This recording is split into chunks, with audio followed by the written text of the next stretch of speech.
Imagine os aromas que saem desta mesa.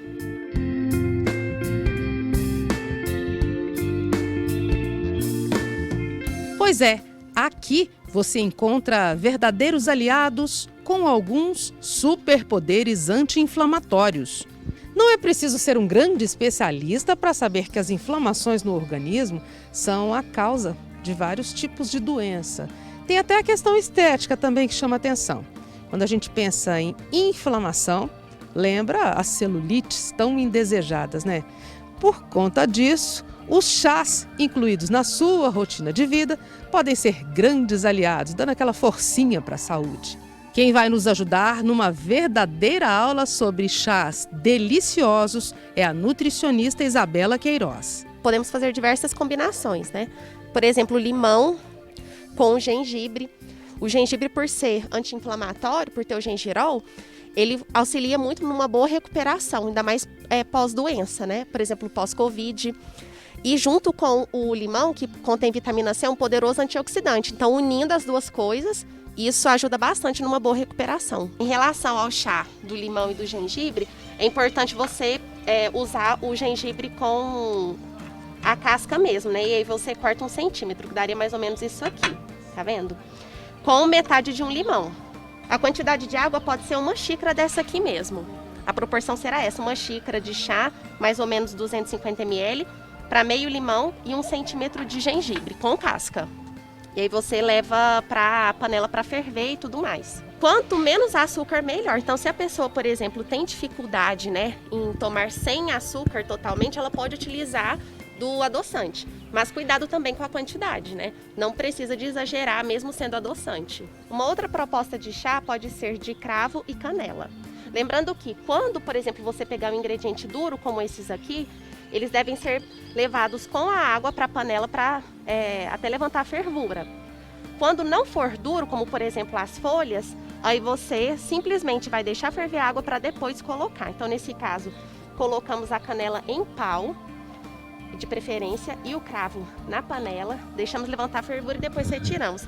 É um excelente chá, inclusive, para combater cárie. Na verdade, até mesmo evitar, né, junto com o tratamento odontológico, e muito importante também para evitar as dores no período menstrual. Então ele é bastante utilizado. Tem outro elemento que a gente deixou aqui para o final.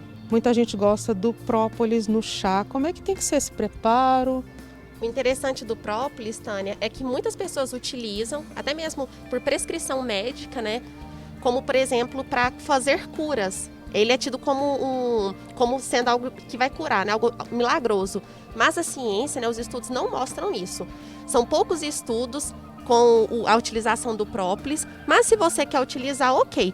Desde que você não acha que é isso que vai te curar, né? Uhum. Há necessidade de um bom tratamento médico com acompanhamento. E como utilizar?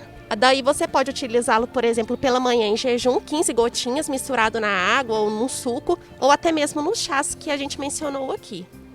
Vamos falar de erros e acertos na hora do chá? Porque quando você diz que um chazinho é bom para determinada coisa, fica aquela dúvida. Já faço logo 1 litro, consumo todos os dias, quais os horários? Pode sim consumir todos os dias. Em relação à quantidade, o que a ciência ela sugere, né? De 3 a 4 xícaras por dia, como essas aqui. Não mais que isso, por quê? Existem casos, né, relatos de pacientes que utilizam, né, bebem bastante chás ao longo do dia e apresentam problemas renais. Então a gente deve ficar atentos a isso. Você estava dizendo que na hora de fazer o chá das folhas, por exemplo, a gente tem o agrião ali, tem o hortelã, Sim. É a infusão. Isso, Primeiro quando for fervura. folhas, né, infusão.